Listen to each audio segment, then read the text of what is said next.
Ketegangan Mesir dengan Israel meningkat buntut nekatnya IDF menyerang Rafah.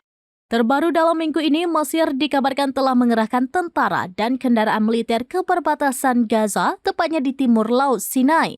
Mengutip Tribunnews pada Jumat 17 Mei 2024 yang melansir Middle East Eye, kabar itu disampaikan Yayasan Hak Asasi Manusia Sinai pada 15 Mei malam waktu setempat. Pengerahan pasukan itu dinilai sebagai tanda semakin memburuknya hubungan kedua negara.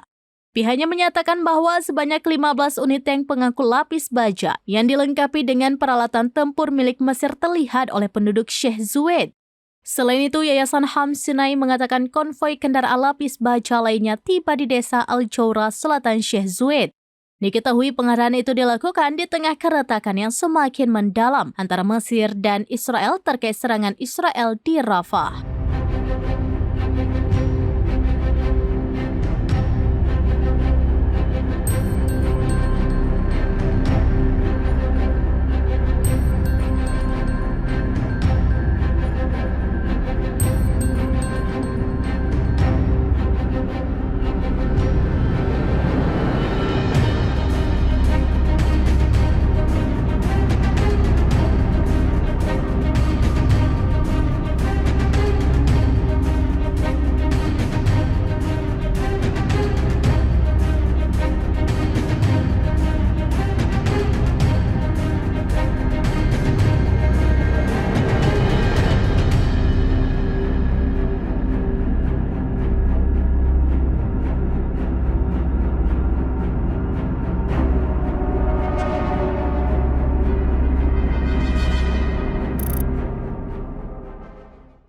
Download Tribun X sekarang, menghadirkan lokal menjadi Indonesia.